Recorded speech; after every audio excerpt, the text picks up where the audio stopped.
All right, everybody. Happy Wednesday. Big waves to you. Good to see you. Good to see you. Let us know where you're tuning in from in the chats and in the comments. Our word for today is expectation. Expectations. And how many of you, I've said this probably 10 times this past week. How many of you have what I call Chevy Chase moments? Anybody remember Chevy Chase? Anybody watch Vegas Vacations or National Lampoon's Vacations? You know, and where Chevy Chase always had this expectation of how the family trip should go.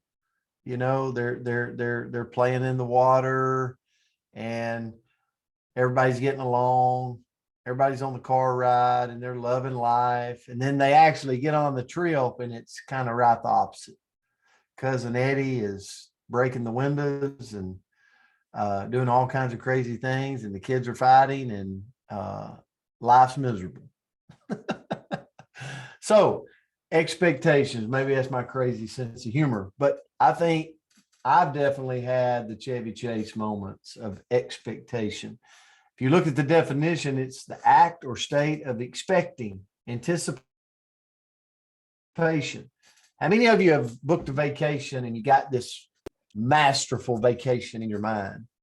You know, and the week's headed up to it. You got it all planned out. You got it all what it's going to look like and how maybe it's the holiday, how the holiday is going to go. And then it happens and it does not turn out like you expected. And your expectations are screwed up and you're not a happy camper. And that's initially what I thought when I saw the word expectations, because I would say in life, there's a lot of things that don't turn out like we expect. Would you agree or disagree? Like, I don't know, the good book probably lets us like into the clues if that's going to happen in a lot of ways. But I got to moving in the direction of kind of ourself, like let's self-reflect on us. And I come across one quote by Ron Kaufman that says, exceeding expectations is where satisfaction ends and loyalty begins. And I thought about, what if I was a person, or you're a person that you've heard the saying, under promise and over deliver. But what if we lived our life over promising and over delivering? You know, what rather than going into a relationship and going, you know what, most days I'm going to be very unhappy to wake up to. And then you exceed it by, you're actually a pretty happy person every morning. What if you went into the relationship going, I'm going to tell you what, I am going to really be the person you want to wake up to every day. And then you actually follow through with it, right? What if you over-promised and over-delivered? Like, what if you, in your work, what if you brought somebody to the table and said, listen, I'm going to step with you every step of the way. And then you follow through with over-delivering on that expectation, right? Just a thought, because I think sometimes we go through life and we go, well, if we'll just under-promise, then we'll have the opportunity to over-deliver. But is that really what we should do? I don't know. I'm just a thought. I'm not sure I have the answer for that. It's a lot easier to under-promise and over-deliver. I know that. Another thing I come across is our environment. The world in which we live and work is a mirror of our attitudes and expectations. Earl Nightingale said this. The world in which we live and work is a mirror of our attitudes and expectations. So whatever we're putting out, whatever our attitude is when we wake up in the morning, during the course of the day, we're probably getting that back. It's probably coming back to us in spades. So if our attitude is not very good. If it's rotten, well, guess what? Expect a rotten day. If our attitude is, great, and we wake up energized, ready to go, like putting the right things in our head, we tend to attract what our attitude and what our expectations are. But we also live in a world where, I don't know about you, but I'm in this I want it now type thing. I want the money now. I want the fame now. I don't want to wait for it. I don't want to work for it. I just want it now. Right. I used to say that to my dad when I was teaching and coaching school. I said, one of the things that I've watched is our generation wants what our parents had when our parents was 50 and 60 years old. But we want it when we're 25. Right? We want it now. Like we don't want to wait. We want it now. And so sometimes I can create this so big of an expectation that I can sometimes disappoint myself. But anyway, this is where I went with. I'm gonna turn it to Andrea. I'm already over. Good gracious. Sometimes no expectation and taking your wisdom and just going to work is the best thing.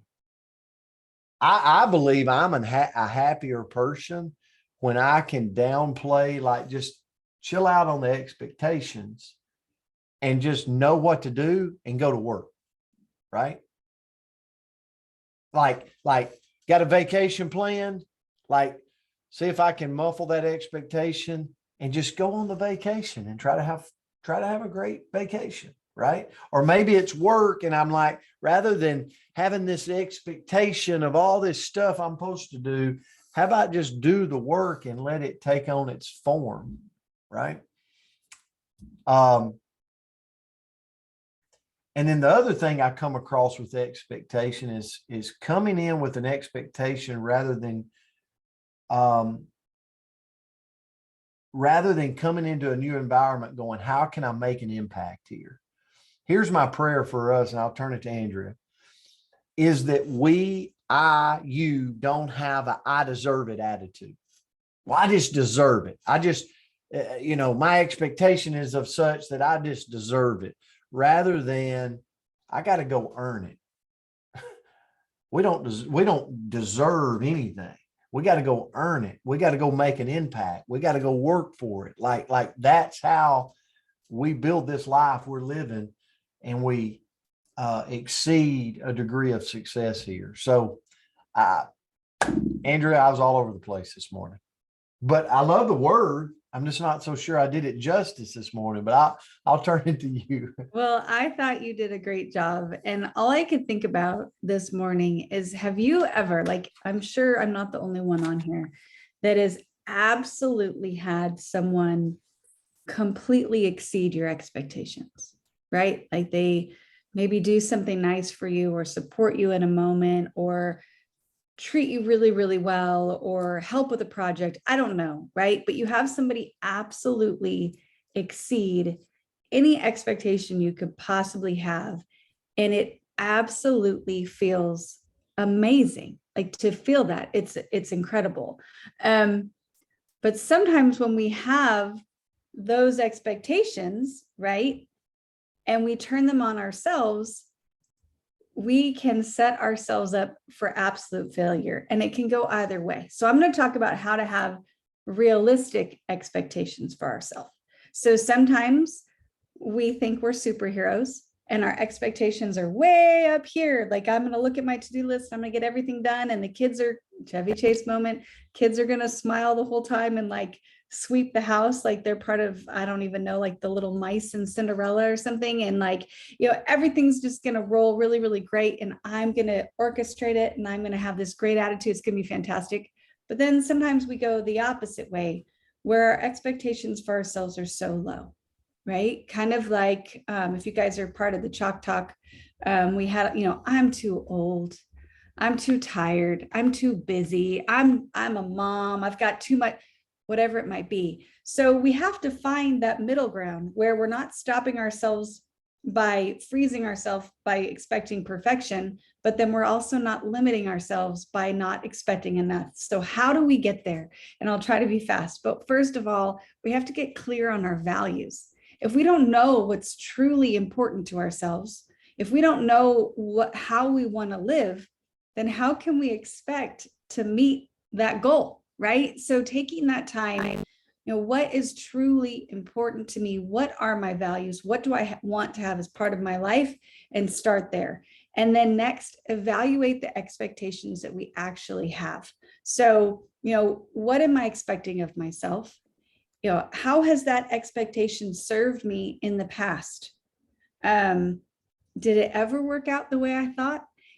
Has it changed over the years? What is sparking that expectation right now? So maybe I'm expecting to, let's say, blow up a business, right? I'm expecting great things.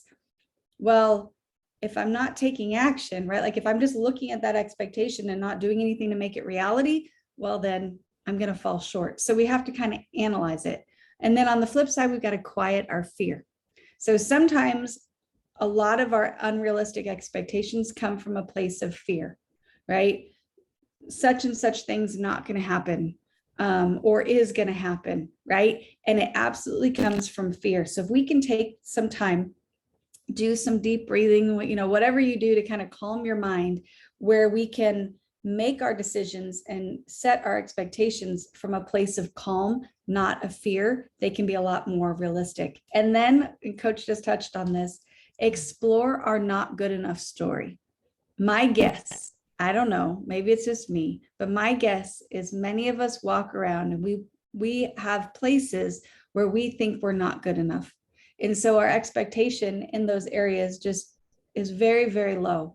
When, we were born to thrive. We were put on this world, on this planet to do great things. So kind of set that not good enough story aside and realize that we were born for greatness. We just have to figure out where, right? Maybe not with everything, but with something. And then lastly, figure out the most realistic takeaway. So if I'm thinking about an afternoon with my kids, right? And I'm like, oh, they're going to wake up early. Well, they're done. They're going to help me make breakfast.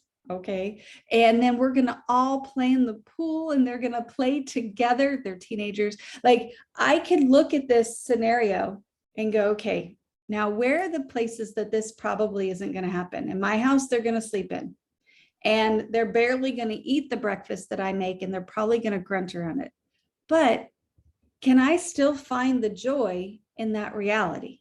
Right? Where I slip the plate in front of my 13-year-old and like run, because if he eats, I know he'll be happier, right? But if I try to be all, oh, look what I made you, then I know he's going to glare at me and it's not going to go well. But if I can say, okay, where can I find the joy in the reality? We can have much more accurate expectations and still enjoy our life. So I went a little long, but I thought this was a great one, Coach. Thank you for this work. No, great lesson. Great lesson. Thank you. And guys, we hope you have an amazing Wednesday. Happy hump day. We'll see you back tomorrow. Blessings. Love you Great guys. word. Have a great day.